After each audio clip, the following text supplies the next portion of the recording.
Voilà, pour faire place au mini-débat. C'était partout au Bénin. Lui, Chavalot, et puis revenu, malgré, bon, il faut le dire, l'actualité qui est passée, voilà. J'ai senti que mes auditeurs peinent à avoir des préoccupations, mais on les comprend. Maintenant, alors, ils sont revenus de plus en plus sur la sécurité routière. On s'y colle avec surtout le téléphone au volant, et même pour ceux qui sont à moto. Et c'est un phénomène qui est véritablement dangereux, parce que déjà quand vous êtes sur la route, vous devez avoir vos yeux sur tout ce qui se passe dans votre environnement immédiat. Et si vous laissez maintenant la route en roulant et vous avez vos yeux sur vos écrans, je crois que une seconde ou même une minute, c'est trop, hein, à faire ce comportement vous expose véritablement à des cas d'accident grave. Une seconde d'inattention sur la route, qui est un environnement dangereux en griffe, il faut le dire, là vous exposez carrément à la mort ou à un accident grave. Et puis fin de vie. Oui, ce acte-là faisait partie de, je dirais, des infractions qui étaient réprimées par la police républicaine. Le téléphone au volant, je crois qu'on avait mis un accent particulier là-dessus au cours des différentes répressions.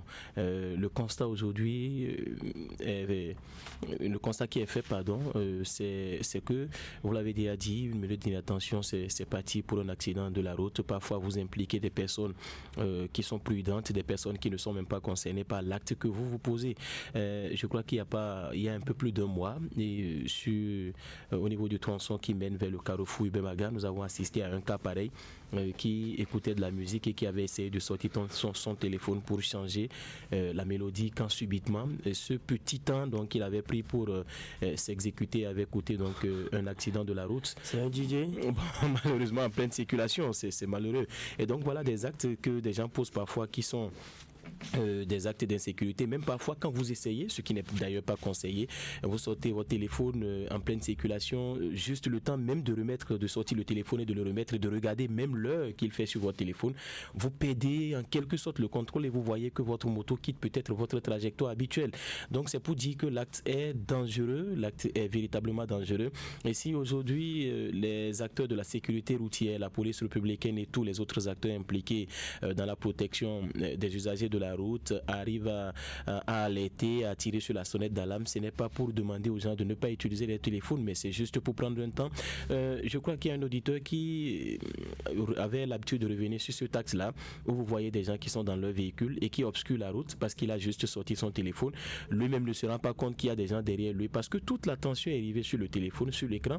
Vous êtes beaucoup plus concentré sur votre écran que sur votre volant ou sur votre guidon, ce qui fait que celui qui est derrière vous, pas peut-être inattention, peut vous percuter et vous pensez donc que c'est peut-être lui qui a tort, alors que c'est vous qui êtes devant, qui avez commis donc ce acte-là. Donc je crois qu'il faut que les gens comprennent aujourd'hui que la moindre inattention que nous observons sur les actes routiers est source donc d'accidents de la route. Au-delà du port de casque, de l'excès de vitesse et des autres infractions routières, il y a ce acte-là qui est aujourd'hui l'un des facteurs des accidents de circulation. Quand vous regardez où les statistiques vous disent à chaque moment, c'est soit il est au téléphone, soit c'est l'excès de vitesse, et même quand vous pratiquez les deux ensemble, vous comprenez avec moi que vous mettez dangereusement donc votre vie en péril. Il faut comprendre que ce n'est pas très bien d'utiliser son téléphone quand on est au volant. Arrêtez-vous carrément. Vous voyez des gens même qui parfois mettent le téléphone dans le casque et que quand on leur annonce une nouvelle, on freine subitement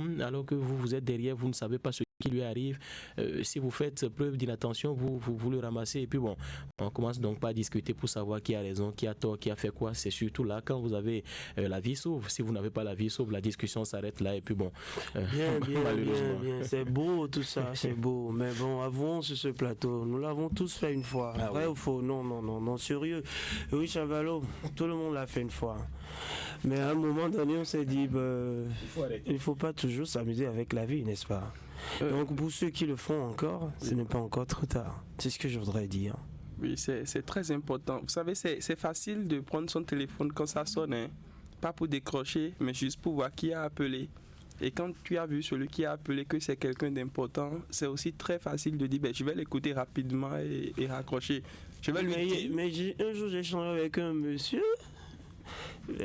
si vous êtes en circulation, vous êtes en train de parler, soit il vous raccroche, soit il pense que vous... C'est un manque de respect pour votre vis-à-vis. Imaginez, on vous appelle et vous êtes en train de rouler, vous parlez, vous ne donnez pas une bonne image de vous-même par rapport à ceux qui vous d'écoute. Donc, si vous respectez vraiment ce qui vous a appelé, vous trouvez un lieu calme, vous stationnez, vous le répondez. Normalement, même vous ne savez pas qui vous appelle quand vous êtes en circulation.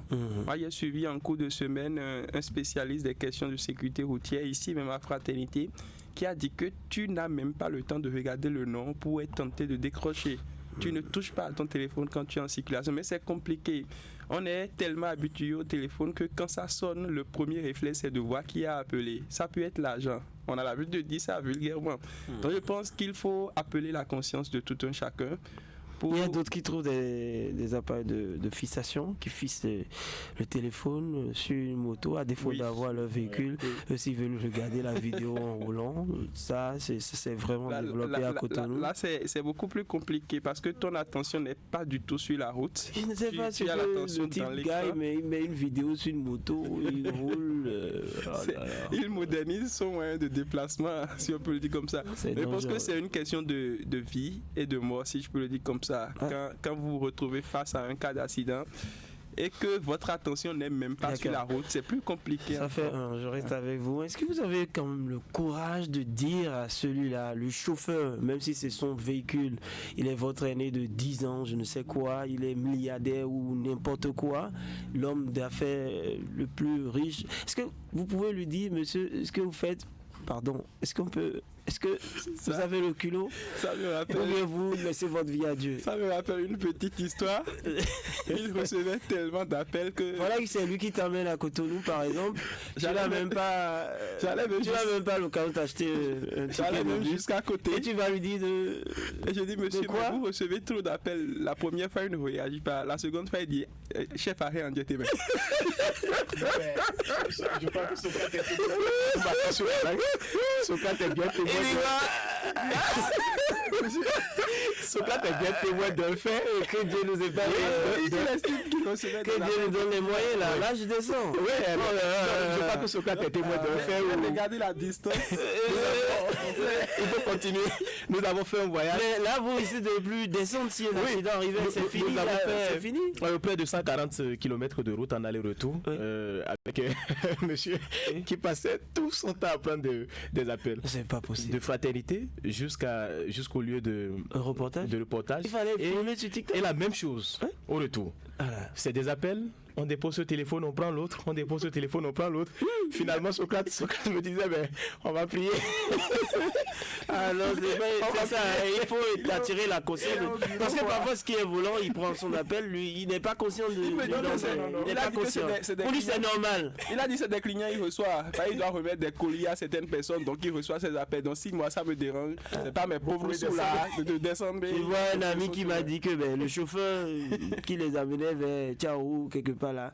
Mais d'abord, le portable, ça, il regarde d'abord le visage des clients et après il décroche. Est-ce qu'il n'y a pas un qui a la et il dit non, moi ici, vous ne pouvez pas faire ça, monsieur. Quand même, ce sont nos vies.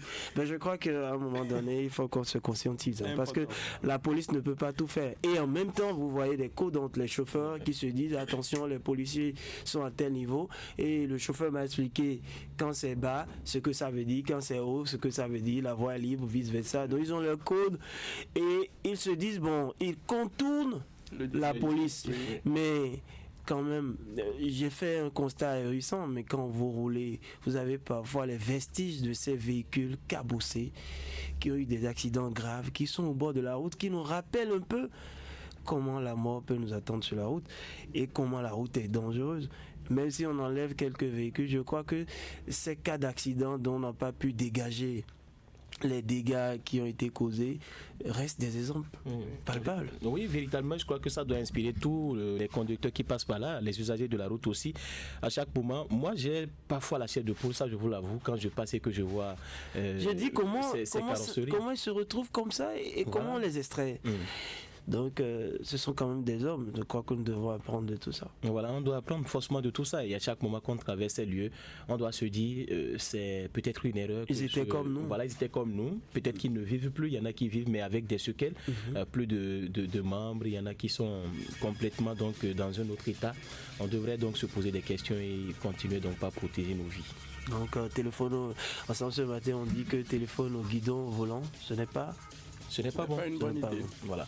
Allez, merci à vous, Yuri Chabalo, merci à vous, Epiphane Tchabi.